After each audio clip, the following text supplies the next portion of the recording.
Bonnie's hands trembled as she stared at the holographic display floating above her workstation. The xenobiology lab aboard the Celestial Horizon hummed with its usual sterile efficiency, but something was terribly wrong. The DNA sample she'd been analyzing for the past 3 hours had just triggered every alarm in the Galactic Coalition's threat assessment database. "Knox, you need to see this," she called out, her voice barely above a whisper.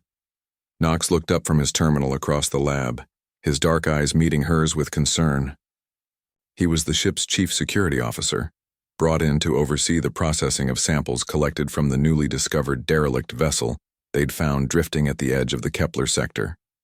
He crossed the room in 3 long strides. "What's wrong?" Bonnie pointed at the readout, her fingers shaking. "The system. It's classified this sample as a Predator prototype, Class Omega threat level." Knox leaned in, his jaw tightening as he read the scrolling data. The classification was unmistakable. Predator prototype, Apex evolutionary design, extreme caution advised, containment protocols Alpha 9 required. "That's impossible," Knox muttered. "Predator prototypes are theoretical. The Coalition has never actually encountered one." "That's what I thought too," Bonnie said, pulling up another screen. "But here's the thing that doesn't make sense. The DNA analysis came back 100% human. Not human-like. Not human-adjacent. Completely, perfectly, undeniably human." Knox stared at her. "Run it again." "I've run it 4 times, Bonnie replied, her voice gaining strength as her scientific mind overrode her fear. "Same results every time. Genetically, this sample is identical to standard human DNA from Earth. But the Coalition's threat matrix is reading it as something that shouldn't exist, a species, engineered specifically for dominance." Knox pulled up his own interface, accessing the security protocols. "Explain it to me." "How can human DNA trigger a Predator prototype classification?" Bonnie took a deep breath, organizing her thoughts. "The Coalition's classification system doesn't just look at genetics. It analyzes evolutionary markers, protein expressions, neural pathway potential, metabolic efficiency, and a dozen other factors. It's trying to predict what a species is capable of becoming, not just what it is." She pulled up a comparison chart, split-screening the human sample against the theoretical Predator prototype parameters. "Look at this. Humans have binocular forward-facing eyes. That's a Predator trait. Most prey species have eyes on the sides of their heads for panoramic vision. Humans sacrificed peripheral vision for depth perception and targeting." Knox nodded slowly, beginning to understand. "And here," Bonnie continued, warming to her subject despite her unease, "human endurance capabilities.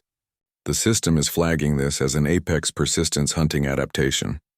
Humans can run longer than almost any other species in the galaxy.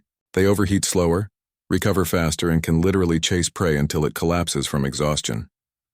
"Persistence predators," Knox murmured, "like the ancient humans on Earth who hunted antelope by just following them until they died."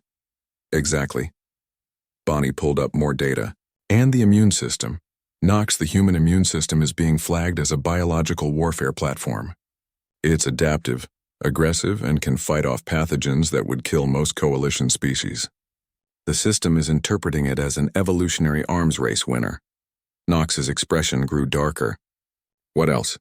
"The neurological profile," Bonnie said quietly. "Human brains show extreme pattern recognition capabilities, advanced problem solving, and something the system calls threat escalation creativity. In plain terms, humans are exceptionally good at figuring out new ways to kill things." She pulled up another window. "And then there's the psychological profile embedded in the genetic memory markers. Humans have genes that express for pack bonding, tribal loyalty, and something the system identifies as protective aggression. They'll fight to the death for their group." "Not flee, fight." Knox was silent for a long moment, processing the implications.